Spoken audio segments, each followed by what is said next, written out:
प्रसारित करीत आहोत कार्यक्रम महिला विश्व. आज ऐकूया आरोग्य सेविका रुपाली तुपोने यांची जया सहस्त्रबुद्धे यांनी घेतलेली मुलाखत. कार्यक्रमाचे सादरकर्ते विनोद गवळी. मैत्रिणींनो, क्षेत्र कुठलंही असो, एक स्त्री ही आपलं सर्वस्व पणाला लावून तिची स्वतःची भूमिका अगदी चोखपणे बजावत असते.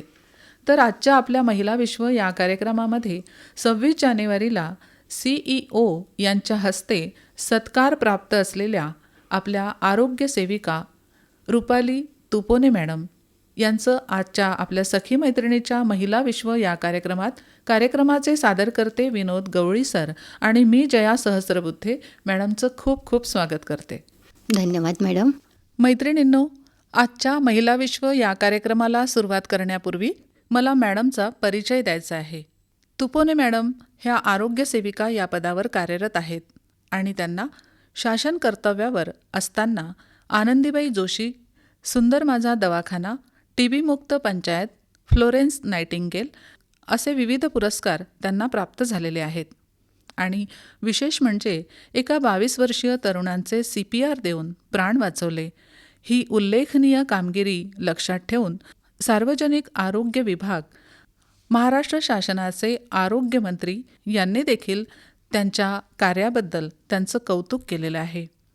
या उल्लेखनीय कार्याची दखल घेऊन महाराष्ट्र आरोग्य पत्रिकेमध्ये विशेष वृत्त प्रकाशित करण्यात आले. या व्यतिरिक्त त्यांना 2025-26 मध्ये उल्लेखनीय कामगिरी केल्याबद्दल माननीय मुख्य कार्यकारी अधिकारी अकोला यांच्याकडून पुरस्कार देऊन सन्मानित करण्यात आलं. मॅडम, आजच्या कार्यक्रमामध्ये सगळ्यात पहिले मला हे जाणून घ्यायचं आहे की तुम्ही तुमच्या स्वतःबद्दल काय सांगाल, किंवा तुम्ही हे क्षेत्र निवडण्यासाठी कशी सुरुवात झाली तुम्हाला, म्हणजे कुठून तुम्हाला प्रोत्साहन मिळालं? धन्यवाद मॅडम. सर्वप्रथम मी Savitribai Phule, Florence Nightingale, doctor Babasaheb Ambedkar, Shivaji Maharaj आणि संत गाडगे महाराज यांच्या स्मृतीला मी अभिवादन करते. लहानपणापासूनच माझ्या मनामध्ये अशी जिद्द होती की मी काहीतरी करावं. पण त्यावेळेस मला नेहमी असं वाटायचं की मी टीचर व्हावं. मला टीचर होण्याची फार आवड होती. परंतु टीचर आणि डॉक्टर ह्या दोन गोष्टींचा मला फार छंद होता. टीचर आपण लहानपणी जेव्हा क्लासमध्ये शिकायचो ते किती छान शिकवतात आणि असंच आपण पण शिकवायला पाहिजे, त्यातून काहीतरी नवीन शिकायला पाहिजे आणि इतरांना ते शिकवायला पाहिजे, ही गोष्ट मला लहानपणापासूनच आवडायची.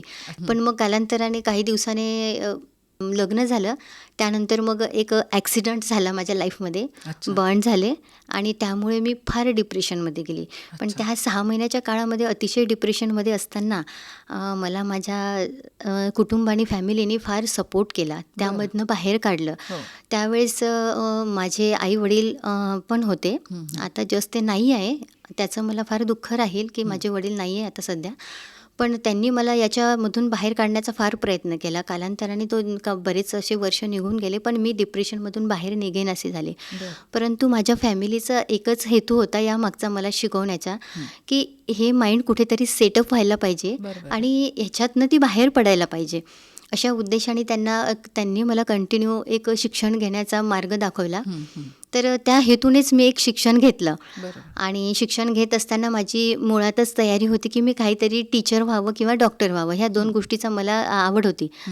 आणि मग फॅमिलीचा मी विचार केला की नाही, मला कुठेतरी ह्यांचाही विचार करायला पाहिजे, मी फक्त माझा एकटीचा विचार करते. मग मी शिक्षण घेतलं. तर ॲडमिशन केल्यानंतर गंगा मेमोरियल माहिती हॉस्पिटल या ठिकाणी माझं ॲक्झिलरी नर्सिंग मिडवायफरीचं पूर्ण शिक्षण झालं आहे. तसं माझा जन्मही तिथलाच आहे, वाशिमचा, आणि तिथलंच शिक्षण पण माझं तिथेच झालं. आणि ज्या प्रोफेशनमध्ये मी काम करते तेही शिक्षण माझं वाशिमलाच झालेलं आहे. मग ते शिक्षण झाल्यानंतर जागा निघाल्या नियुक्तीच्या आणि त्या ठिकाणी मी फॉर्म भरला. फॉर्म भरल्यानंतर 5,000 साधारणतः जवळपास त्या कॅन्डिडेटमधून माझा 5व्या नंबरवरच नंबर लागला.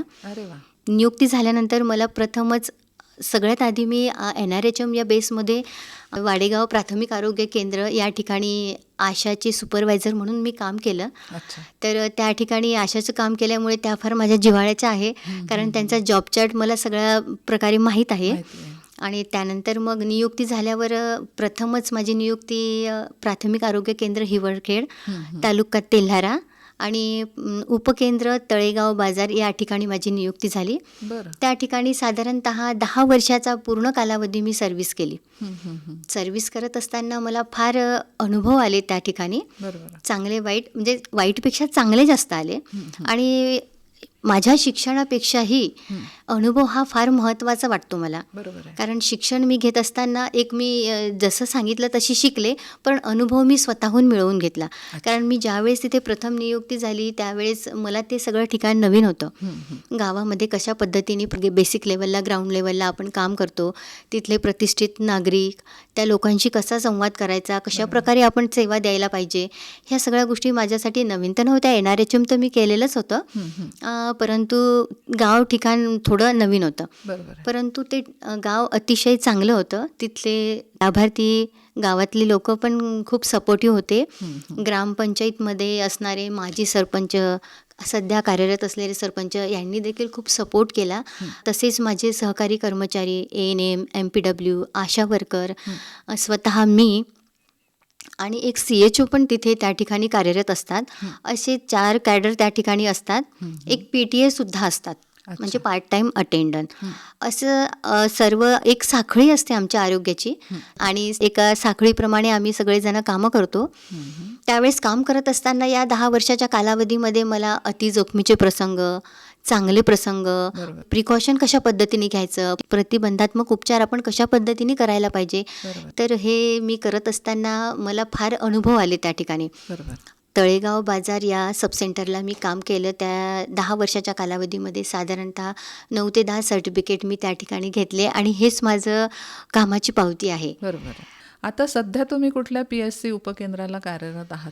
आता सध्या मी तळेगाव बाजार या ठिकाणाहून प्रशासकीय स्थानांतर झाल्यानंतर प्राथमिक आरोग्य केंद्र पंचगव्हाण, उपकेंद्र आयुष्यमान आरोग्य मंदिर, उपकेंद्र दहिगाव अवताडे या ठिकाणी मी सध्या कार्यरत आहे. अच्छा मॅडम, तुम्ही ग्रामीण भागामध्ये काम करता.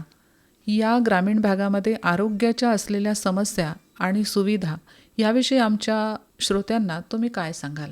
आरोग्याची जर समस्या म्हटलं, शासन आणि प्रशासन जे काही वरून सुविधा असतात नवीन आलेल्या ग्रामस्तरावर, वरच्या लेवलपासून मग ते CEO, DHO, THO, medical officer, ANM ह्यांच्यापासून तर अगदी आशा लेवल, ग्राउंड लेवल, बेसिक लेवलपर्यंत ती सुविधा पोहोचते. तर ज्याही कुठल्या सुविधा असतील त्या सर्व सुविधा शासनाने आपल्या लाभार्थ्यांच्या दारापर्यंत, घरापर्यंत त्या सुविधा पोहोचवलेल्या आहे. परंतु लाभार्थ्यांना ज्या शासनाच्या सुविधा माहीत नाही त्यांना त्या गोष्टी हव्या असतात. परंतु बेसिक लेवलला ज्या काही खरोखर उपचारात्मक आणि प्रतिबंधात्मक ज्या आम्ही सेवा देतो ह्या खूप महत्त्वाच्या आहे. म्हणतात ना की precaution is better than cure. तीच सेवा आम्ही खरी देतो. कारण आजार होण्यापेक्षा आजार होऊ नये याचा प्रतिबंधच आम्ही करतो आणि ती महत्त्वाची भूमिका आम्ही सगळे बजावत असतो. जसं की लसीकरण बालकाचे, BCG, पोलिओ, गोवर ह्या लसी असतात. जसं उदाहरणार्थ जर घ्यायला बसलो तर एक BCG लस आहे. जन्माला आल्याबरोबर आपण ती BCGची लस बाळाला देतो 24 तासाच्या आत. त्याला त्या TB सारख्या महाभयंकर आजारापासून त्याचं आपण प्रोटेक्शन करतो आणि ही प्रतिबंधात्मक आमची एक भूमिका आहे. म्हणजे नवीन जन्माला आलेलं गोंडस आणि निरागस जे बाळ आम्ही प्रसूतीनंतर आमच्या हातात घेतो त्यावेळेस त्या नवीन बालकाला लस आम्ही देतो आणि त्याच्यावर होणारे जे काही अटॅक असतात वातावरणामध्ये आल्यानंतर त्यापासून त्याचा प्रतिबंध होतो. जसं पोलिओ, गोवर, MR, मिझल रुबेला, PCV लस असते न्यूमोनियासाठी, रोटा आहे जुलाब होण्यासाठी, अतिसारासाठी. अशा वेगवेगळ्या आम्ही 0 ते 16 वर्षापर्यंतचे जे काही डोस असतात त्या आजारापासून त्यांचा प्रतिबंध आणि संरक्षण करण्यासाठी ह्या लसी आम्ही देतो. आणि हीच खूप महत्त्वाची भूमिका आमची आहे. मॅडम, काही तरुण मुलं मुली या क्षेत्रामध्ये काम करण्यास उत्सुक आहेत, त्यांना तुम्ही काय सांगाल? तरुण मुलं आणि मुली या क्षेत्रात उत्सुक आहे या क्षेत्रामध्ये जे सगळ्यात महत्त्वाचं म्हणजे सॅटिस्फॅक्शन. सॅटिस्फॅक्शन आहे. बरोबर. आपण या क्षेत्रामध्ये आल्यानंतर आपल्याला एक तर समाधान मिळते बरोबर. आणि दुसरी गोष्ट म्हणजे उदरनिर्वाह करण्यासाठी आपल्याला जॉब करण्याची गरज असते. तो या क्षेत्रामध्ये नक्कीच मिळतो हमखास. अच्छा. खाली राहत नाही, मग ते प्रायव्हेट असो की गव्हर्नमेंट असो. बरोबर. कारण की आरोग्य आहे म्हणजे त्यावर आपल्याला उपचार देखील करावाच लागतो. त्यामुळे इकडे सगळ्यांचा कल असतो आणि जन्म ही निरंतर चालणारी गोष्ट आहे. बरोबर. आणि जन्म झाला म्हणजे आजार आणि ह्या गोष्टी आपल्यासोबत आलेल्याच आहेत. बरोबर. त्यामुळे आम्हाला याच्यावर प्रतिबंध आणि उपचार ह्या गोष्टी निश्चितच आल्या. त्यामुळे इकडे सगळ्यांचा कल जास्त वळलेला आहे. अच्छा. आपण जिथे काम करता त्या भागातील ज्या महिला आहेत त्या खरंच त्यांच्या आरोग्याविषयी सजग आहेत का, की त्यांना समुपदेशन करण्याची गरज आहे असं तुम्हाला वाटतं? येस मॅडम, गाव पातळीवर काम करत असताना भरपूर सुविधा येस नसतात. भरपूर सुविधा नसतात. आमचं काम एवढंच आहे की प्रतिबंधात्मक आम्ही काम करतो. बरोबर. परंतु त्याचबरोबर त्यांना आरोग्य शिक्षण देणं हे फार महत्त्वाचं आहे. हो. जसं नवीन लग्न झालेल्या पात्र जोडपी असतात, इलिजिबल कपल म्हणतो आपण त्यांना. तो वात्सल्य एक प्रोग्राम आहे. त्याच्यामध्ये त्यांना फॉलिक ॲसिडच्या गोळ्या आम्ही देतो लग्नानंतर. त्यांची जे काही त्या शरीरामध्ये परिपक्वतेची वाढ व्हायची असते ती पूर्ण होते. आणि प्रेग्नेन्सी राहण्याच्या 2-3 महिने अगोदर आम्ही तो डोस देतो फॉलिक ॲसिडचा. आणि प्रेग्नेन्सी राहिल्यानंतर पण त्यांना 3 महिने सुरुवातीचे त्यांना फॉलिक ॲसिडचा डोस देतो. त्यामुळे बाळाला न्यूरल डिफेक्टसारखे स्पायना बायफिडासारखे आजार होत नाही की ज्यामुळे अपंगत्व येतं. आणि त्यानंतर आम्ही पुढल्या 6 महिने त्यांना आयरन फॉलिक ॲसिडच्या गोळ्या देतो. परंतु काय आहे, गावाच्या स्तरावर ग्राउंड लेवलला, गावाच्या पातळीला, समुदायिक लेवलला त्या ठिकाणी बऱ्याच स्त्रियांना ह्या गोष्टीचं नॉलेज नसते. त्यामुळे आम्हाला खूप त्यांना समजावून सांगणे, आरोग्य शिक्षण देणे आणि त्यांचा समज हा दूर करून त्यांना प्रत्येक गोष्टीला प्रोत्साहन करून त्या गोष्टीमध्ये अवेअरनेस वाढवून त्यांना त्या गोष्टीचं समुपदेशन करून त्यांना ते घ्यायला भाग पाडणे, हाच तर खरा रोल आहे मॅडम आमचा. खरंच आहे. आणि जेणेकरून जे तुम्ही कार्य करता त्यानुसार मग त्या स्त्रिया सुद्धा तुम्हाला तेवढंच प्रोत्साहन देत असतील किंवा त्या पण तुमचं ऐकत असतील. Yes madam, definitely. कारण आम्ही 10-10 वर्ष, 5-5 वर्ष ज्या ग्राउंड लेवलला आम्ही काम करतो, एक आमचे काय मागील जन्मातले असो की चालू, तर एक ऋणानुबंध जे असतात म्हणतात त्याला, अगदी त्याचप्रमाणे आमचे त्यांच्यासोबत रिलेशन होऊन जातात. त्यांचा आमच्यावर एवढा विश्वास असतो की आम्ही त्यांना जे सांगू ते ऐकतात. कारण सेवा देत असताना त्यांच्या घरापर्यंत आम्ही जातो. त्यांना प्रत्येक गोष्टीचं समुपदेशन करतो. त्यांना ज्या काही अडचणी असतात त्या सगळ्या आम्ही अडचणी दूर करतो. त्यामुळे एक प्रकारचे फॅमिली मेंबर म्हणून आम्ही त्यांच्याशी वावरतो आणि त्यांचा आमच्यावर जो विश्वास असतो तो विश्वास संपादन होतो आणि त्यामुळे आम्हाला आरोग्य सेवा देणे हे अगदी सरळ आणि सोपं होऊन जाते. बरोबर. आपण म्हणतो ना, जन्माला आल्यानंतर समाजाला काहीतरी आपण देणं लागतो. येस. त्याच दृष्टिकोनातनं तुमचं हे काम आहे. Yes madam. आरोग्य सेविका म्हणून काम करत असताना एखाद्या वेळेस इमर्जन्सीमध्ये जर डॉक्टर नसतील आणि तुम्हाला काही महत्त्वाचा निर्णय घ्यायचा असेल त्या पेशंटबद्दल, तर तुम्ही वाट न बघता तुमचं कार्य करता की वरिष्ठांची परमिशनची तुम्हाला गरज आहे असं त्यावेळेस तुम्हाला वाटते? Yes madam. आरोग्य सेविका म्हटलं की तिचे गुण आहे, कॅरेक्टरिस्टिक आहे तिचे. असे भरपूर गुण आहे तिच्यामध्ये. धाडसी, निर्णय क्षमता, चाणक्य, म्हणजे तिचे एवढे गुण आहे की गुण सांगता सांगता जाईल. आणि तिला हे निर्णय घ्यावेच लागतात. ज्या ग्राउंड लेवलला ती काम करते त्या ठिकाणी ती as a doctor, as a nurse आणि सगळ्या गोष्टी ती कव्हर करून तिला त्या फेस करावं लागतं. तशा प्रकारचं ज्ञान पण तुम्हाला असतंच. Yes madam. आम्ही ॲक्झिलरी नर्सिंग मिडवायफरीमध्ये जे काही आम्ही शिक्षण घेतो बेसिक लेवलचं, त्यामध्ये आम्हाला सर्व गोष्टी शिकवल्या जातात. त्यानुसार आम्ही त्या गोष्टीचा निर्णय घेऊ शकतो. आणि तो निर्णय जर आम्ही कारण काही वेळेला पेशंट अशा वेळेला येतात की तो गोल्डन मिनिट असतो त्यासाठी. आणि त्या गोल्डन मिनिट्समध्ये आम्हाला त्या गोष्टीचं नॉलेज अपडेट केलेलं असते, त्याचं स्किल डेव्हलप केलेलं असते, त्याचं आम्हाला ज्ञान शिकवलेलं असते. म्हणून आम्ही ते सहज, धाडसी आणि नॉलेज असल्यामुळे आम्ही सहज करू शकतो. आणि असा प्रसंग जर तुमच्या आयुष्यात तुम्हाला आला असेल मे बी, तर तो एक क्षण तुमच्यासाठी खूपच अविस्मरणीय असेल, नाही का? मॅडम, मी जवळपास आता 10 वर्ष तर तिथे सेवा दिली. त्याआधी मी NRHमध्ये होती. बरोबर. तर नक्कीच मला माझ्या आयुष्यामध्ये भरपूर प्रसंग आले आणि मला माहीत नाही एक दैवशक्ती आहे की काय, मी ज्या ठिकाणी जाते त्या ठिकाणी भरपूर असे अतिजोखमीचे प्रसंग येतात क्या बात. आणि आणि तुम्ही सक्षमपणे त्या येस मॅडम, निभवता. सक्सेस होऊन बाहेर पडते अशी मला परमेश्वराकडूनच एक गॉड गिफ्ट आहे. देणगी दिली आहे, बरोबर. येस. आणि त्यातलाच एक मी प्रसंग सांगू इच्छिते. तळेगाव बाजार या ठिकाणी मी असताना एक लेकमाता आली होती माझ्याकडे. अच्छा. ती 1 दिवसापूर्वीच आली. त्यानंतर तिला मी दुसऱ्या दिवशी लगेच ती माझ्या हॉस्पिटलला आली चेकअपसाठी. आशाताईंनी त्यांना आणलं आणि त्यांचं मी रुटीन चेकअप करायला घेतलं. कारण लेकमाता गरोदर असताना जर ती आपल्याकडे आली, तिची पूर्ण आपल्याला हेड टू फूट ऑब्झर्वेशन करून एकदा चेकअप करणं गरजेचं असते. बरं. कारण बाहेर ठिकाणावरून जेव्हा ती येते तेव्हा आपल्याला तिची डिलिव्हरी करावी लागते. बरोबर आहे. ड्युटी चार्टमध्ये मी 150च्या वर डिलिव्हरी केलेल्या आहेत मॅडम. तर हेड टू फूट ऑब्झर्वेशनमध्ये माझ्या लक्षात आलं की ती कॉन्शियस नसल्यासारखी बोलायला लागली. आणि BP चेक केल्यानंतर तिचा BP 140-200 भरला होता. बरं. मग लगेच तिला मी टेबलवर घेऊन काहीतरी आता तिला सरांशी बोलणार होते, म्हणजे सांगायचं वरिष्ठांना एक काहीतरी इन्फॉर्मेशन द्यावी म्हणून. बरोबर. तर तेवढ्या वेळात तिला झटके यायला लागले. अच्छा. मग अशा वेळेस माझे सहकारी त्या ठिकाणी होते. त्यांचं सहकार्य मी घेऊन लगेच तिला टेबलवर घेतलं. तर लगेच MG-SO4चा तिला लोडिंग डोस द्यावा लागतो. अच्छा. तिला स्टेबल करावं लागतो त्यावेळेस. बरं. तर ही ग्राउंड लेवलला मी कुठल्याही प्रकारचा विचार न करता तिला लगेच MG-SO4चा डोस देऊन तिला जस्ट रेफर केलं. अच्छा. आणि ती माता आणि बालक तिथे गेल्यानंतर मी सर्व पूर्व सूचना दिल्या तिथे वरिष्ठांना की असा असा पेशंट आला, म्हणजे पुढे ज्याही ठिकाणी आपण तिला रेफर करू ते त्या ठिकाणी पद्धतीने उपचार त्या पद्धतीने ते उपचार करतात आणि ते रेडी राहतात त्यांना उपचार करण्यासाठी. आणि आज ते माता आणि बाळ सुरक्षित आहे. लगेच येऊन मी त्यांची व्हिजिट घेतली. क्या बात आहे. आणि हाच एक प्रसंग नाही मॅडम, अनेक प्रसंग घडले.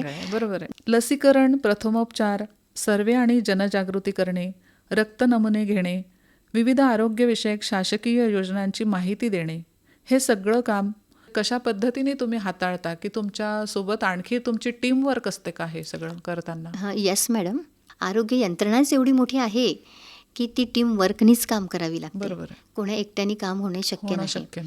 आणि ज्यावेळेस आम्ही काम करतो मग कुठल्याही नवीन मोहीम येतात, नवीन आरोग्याच्या जनजागृती येते, त्यामध्ये आम्हाला अशा लेवलपासून तर आमचे HOD आहे DHO सर, ह्यांच्यापर्यंत जे काही प्रोग्राम चालतात त्या सर्व टीम वर्कनी करतो आम्ही. बरं. अंगणवाडी सेविका, आशा, आरोग्य सेविका, मल्टीपर्पज वर्कर मेल फिमेल आणि CHO समुदाय आरोग्य अधिकारी, ह्या सगळ्या टीमनी आम्ही होम टू होम व्हिजिट करून प्रत्येक घरापर्यंत ज्या काही मोहीम असतील त्या त्यांच्यापर्यंत पोहोचवण्याचं काम आम्ही करतो. अच्छा. मोहिमेद्वारे. आणि जशा वेगवेगळ्या प्रकारच्या मोहीम असतात, जसं की अल्बेंडाझोल असतो, तो 6 महिन्यातून 1 वेळा येतो. आणि ते आम्ही त्यांच्या घरापर्यंत पोहोचवण्याचं काम करतो. लसीकरण सगळ्यात महत्त्वाचं म्हणजे पोलिओ लसीकरण. बरोबर आहे. दरवर्षी आम्ही तो करतो. आणि शासन हा दरवर्षी जो काही मोहीम राबवतात, तर या मोहिमेदरम्यान आज आपल्याला कुठल्याही प्रकारची पोलिओची लस आपल्याला आढळून आलेली दिसत नाही. कारण दरवर्षी आम्ही प्रत्येक होम टू होम व्हिजिट करून पोलिओचं लसीकरण करतो आणि ही मोहीम राबवतो. ही मोहीम राबवत असताना प्रत्येक म्हणजे एकही बालक सुटला नाही पाहिजे अशा पद्धतीने आम्ही काळजी घेतो. अशाच पद्धतीने मॅडम MR, मिझल रुबेला आधी सुरुवातीला बघा कितीतरी आधी काळात मध्ये देवीसारखे रुग्ण आपल्याला आढळून आलेले दिसायचे, परंतु सध्या नाही दिसत. कांजण्या पण खूप. येस, मग त्यालाच आम्ही म्हणजे त्यालाच आधीचे लोक कांजण्यांना देवी आली असे म्हणायचे. गोवर, देवी, कांजण्या, ह्या अशा वेगवेगळ्या भाषेमध्ये. तर ते आपल्याला अगदी तुरळकही नाही आता बघायला मिळत. तर ह्या लसीकरणामध्ये जे काही लाईव्ह किल लसी ज्या आम्हाला शासनामार्फत प्रोव्हाइड होतात, त्या योग्य टेम्परेचरमध्ये ठेवून शीतसाखळी दरम्यान आम्ही लाभार्थीपर्यंत पोहोचवतो. म्हणजे उत्पादकापासून तर लाभार्थीपर्यंत पोहोचवण्याचं काम आम्ही करतो. आणि त्याच वॅक्सिनमुळे खरोखर आज आपल्याला देवीसारखे, गोवरसारखे, कांजण्यांसारखे, पोलिओसारखे आपल्याला आजार बघायला मिळत मिळत नाही. येस, आणि त्याचं याच्या निर्मूलन झालं मागचं असं पूर्ण श्रेय खरंच तुम्हालाच द्यावं लागेल. आशा वर्कर असो किंवा तुमच्यासारखे आरोग्य सेविका घरोघरी जाऊन स्वतःच्या मुलासारखी इतरांच्या मुलाची सुद्धा काळजी घेतात. येस मॅडम, फॅमिलीमध्ये आम्ही 24 तास आमच्या मुख्यालयीन हजर असतो. बरोबर. फॅमिलीची जबाबदारी करता करता कधी कुठला कसा वेळ येईल आम्हाला सांगता येत नाही. सांगता येत त्यामुळे नाही. एनी टाईम सतत, आमचं सतर्क सतर्क राहावं राहावं लागत लागतं असेल. आणि फॅमिली प्लस ते दोन्ही आम्ही ॲट अ टाईम करतो. श्रोते हो, दिनांक 10 डिसेंबर 2025 रोजी दहेगाव अवताडे येथे एक 22 वर्षीय तरुण विजेचा धक्का लागून बेशुद्ध अवस्थेत पडला होता. त्यावेळी रुपाली तुपोने मॅडमने समयसूचकतेने रुग्णास CPR तंत्रज्ञानाचा वापर करून शुद्धीवर आणले आणि त्या 22 वर्षीय तरुणांचे प्राण वाचले. हे कार्य कौतुकास्पद असल्याने आरोग्य सेविका श्रीमती रुपाली तुपोने यांना मुख्य कार्यकारी अधिकारी अनिताताई मेश्राम यांच्या हस्ते 26 जानेवारी 2026ला जिल्हा परिषद अकोला येथे त्यांचा प्रशस्तीपत्रक देऊन सन्मान करण्यात आला. मॅडम, त्यावेळेत समयसूचकतेने आणि आत्मविश्वासाने तुम्ही एका तरुणांचा जीव वाचवला किंवा जे तुम्ही कार्य केलं त्यावेळी, तर हे जे प्रशिक्षण आहे ते तुम्हाला आरोग्य सेविकेचा भाग म्हणून शिकवलं जातं का? Yes madam, definitely. म्हणूनच मी हे सगळं करू शकले. मी आभार मानते आमच्या आरोग्य शासनाचे, माननीय Anita Meshram madam, CO madam, तसेच आमचे HOD जिल्हा आरोग्य अधिकारी डॉक्टर बळीराम गाढवे. हे आमचे सतत नेहमी इन सर्व्हिसमध्ये कामाच्या धकाधकीमध्ये आम्ही जेव्हा गृहभेटी करतो, वेगवेगळ्या मोहीम राबवतो, डाटा एंट्री करतो, फॅमिली, ह्या सर्व गोष्टींमध्ये ज्यावेळेस आम्हाला कुठेतरी स्किल आमचं कमी पडते त्यावेळेस स्किल डेव्हलप होण्यासाठी आम्हाला वेगवेगळ्या प्रकारचे प्रशिक्षणं दिले जाते. बरं. तर त्यातलाच हा एक भाग आहे. OEEEच्या ट्रेनिंगमध्ये मी एक ट्रेनर म्हणून ट्रेन झाले त्या ठिकाणी. तर डॉक्टर काळे सर म्हणून आम्हाला त्यांनी हे ट्रेनिंग दिलं आहे. बरं. तर ते तिथे बरीच अशी शिकवणारे होते सगळे मेडिकल ऑफिसर, डॉक्टर. पण त्यापैकी डॉक्टर काळे सरांनी हे OEEEमध्ये आम्हाला ट्रेन केलं होतं की CPR कसा द्यायचा. बरं. आणि ज्यावेळेस हा प्रसंग घडला, कारण मी 24/7 मुख्यालयीन असते त्यामुळे मी नक्कीच तिथे त्या प्रसंगाला हजर होते. बरोबर. तर ज्यावेळेस हा प्रसंग घडला त्यावेळेस माझ्या उपकेंद्रामध्ये ECGचा कॅम्प चालू होता. बरं. तर बाहेर मी सहजच लाभार्थ्यांचं नियोजन करण्यासाठी बाहेर पडले. तर तेवढ्यात तो कापसाची कडी भरत असताना एक वरती इलेक्ट्रिसिटीची तार गेलेली होती, मेन तार. बरं. त्याला त्याचा स्पर्श झाला आणि तो स्पर्श झाल्याबरोबर स्पार्कल झालं आणि जोराचा आवाज आला. तो मजूर एकदम वरून खाली पडला, परंतु तो अगदी 22 वर्षाचा मुलगा म्हणजे बेशुद्ध अवस्थेत पडलेला मी पाहिला. आणि मी हे सगळं पाहत असताना मला असं वाटलं कुठेतरी अरे सगळेजण त्याला वाचवत तर आहे पण चुकीच्या पद्धतीने वाचवत आहे. कोणी त्याला काडी लावतंय, म्हणजे प्रयत्न करते, कोणी हातपाय घासतंय, कोणी छातीला दाब देत आहे. पण मग हे सगळं मी पाहते ते एकदम अचानक माझ्या डोळ्यासमोर OEEEचं ट्रेनिंग आणि डॉक्टर काळे सर माझ्यासमोर आले. तर लगेच मी तिथल्या गर्दीतल्या एका व्यक्तीचा मदत घेतली आणि सेफ जागेवर त्यांना थोडंसं हलवलं तिथे. आणि ही पूर्ण प्रोसेस मला 10 सेकंदातच करावी लागत होती कारण तो बेशुद्ध होता. आणि त्याला उठवल्यानंतर त्यांनी कुठल्याही प्रकारचा रिस्पॉन्स दिला नाही. तर मी त्याची लगेच कॅरोटिड पल्स बघितली आणि ती पल्स बघत असतानाच मी त्याचं रेस्पिरेशन बघितलं, श्वासोच्छवास बघितला. ते पण सुद्धा मला जाणवलं नाही. लगेच तात्काळ CPR देण्याला सुरुवात केली मॅडम. बरोबर. तर CPR म्हणजे सगळ्यात महत्त्वाचं म्हणजे कार्डिओ पल्मोनरी रिससिटेशन. कार्डिओ म्हणजे एक हृदय, पल्मोनरी म्हणजे आपलं फुफ्फुस असते आणि रिससिटेशन म्हणजे त्याला आपल्याला पुनर्जीवित करायचं असते. तर ही प्रोसेस करत असताना सर्वप्रथम वैद्यकीय आपल्याला मदत मिळण्यापूर्वी आपत्कालीन जीव वाचवण्याची प्रक्रिया आहे, ज्यामध्ये रुग्णाची हृदय आणि श्वास थांबलेला असतो. आणि अशावेळी तात्काळ त्याचा हृदयाला दाब देऊन म्हणजे चेस्ट कॉम्प्रेशन देऊन आणि श्वास देऊन, कृत्रिमरित्या श्वास देऊन त्याचा रक्तप्रवाह मेंदूपर्यंत पोहोचवून त्याचा इतर व्हायटल ऑर्गन्सना, महत्त्वाचे जे आपले व्हायटल ऑर्गन्स असतात त्या व्हायटल ऑर्गन्सना ऑक्सिजनयुक्त रक्ताचा पुरवठा हा चालूच ठेवला जातो आणि त्यामुळे त्या व्यक्तीचा जीव वाचवला जातो. अशा पद्धतीने आपल्याला ते CPR द्यावं लागतं. आणि CPR देत असताना ते 5 सायकलमध्ये एक तयार राऊंड पूर्ण होतो. तर एक सायकल ही 30:2 अशी एक सायकल असते आणि जसं त्या व्यक्तीने उसासा टाकला आणि त्याचे डोळे उघडले तर मला कॉन्फिडंट आला की ह्या CPRमुळे ह्याचं रक्तप्रवाह जो आहे मेंदूपर्यंत डॅमेज न होता तो व्यवस्थित चालू ठेवला झाला. गेला आणि त्याचा प्राण वाचला गेला. बरोबर. तर लगेच त्याला 4 व्हीलरमध्ये बसून गावकऱ्यांनी हॉस्पिटलला नेलं. खूप छान. तिथे गेल्यानंतर त्यांना सांगितलं की CPR दिला आणि डॉक्टरांनी तिथे देखील कौतुक केलं की हा CPRमुळेच इथपर्यंत येऊ शकला. बरोबर आहे. त्यावेळेस मला खूप समाधान वाटलं की माझ्या लाईफमध्ये मी एक छान. जीव वाचवला. बरोबर आहे. सगळ्यात महत्त्वाचं सांगायचं म्हणजे हं. माझ्या वडिलांनी मला जे त्यांनी स्वप्न पाहिले माझ्यासाठी हं, हं, हं. की मी स्वतःच्या पायावर उभं राहावं, बरोबर आहे. स्वाभिमानाने जगावं, ते त्यांचं मी स्वप्न पूर्ण केलं. बरोबर. आणि माझ्या लाईफमध्ये माझं जे कुटुंब आहे, हं. माझे मिस्टर, हं. माझे सासू-सासरे, माझी मुलं, त्यांनी ज्या पद्धतीने मला या डिप्रेशनमधून बाहेर काढलं आणि त्यांना ज्या पद्धतीने मला बघायचं होतं त्यामध्ये मी सक्सेस झाली. मी खूप प्राऊड फील करते मॅडम माझ्या फॅमिलीवर. त्यामुळे मी एक स्त्री म्हणून आझादीने जगते आणि प्रत्येक गोष्टीचा निर्णय घेऊ शकते. त्यातनं मी बाहेर पडून अगदी स्वतःचा जीव सावरून मी इतरांचा जीव वाचते याबद्दल मला खरोखर स्वाभिमान आहे आणि खरंच आहे. त्याचा मला अभिमान पण वाटतो. बरोबर. आणि ह्याबद्दल मी इतरांना सांगू इच्छिते की कोणावरही कुठलाही प्रसंग आला तर त्यातनं बाहेर पडणं सोपं नसतं, पण करणाऱ्याला कुठलीही गोष्ट अशक्य नसते. अशक्य नाही. मनाची तयारी असेल तर तर आपण जग कुठलीही जिंकू गोष्ट आपण शकतो. करू शकतो. बरोबर. येस. आणि मी एकच म्हणेल मॅडम की शून्यातून विश्व निर्माण करण्यासाठी फक्त जिद्द हवी. मॅडम, तुम्ही जाता जाता आमच्या मैत्रिणींना कोणता संदेश द्याल?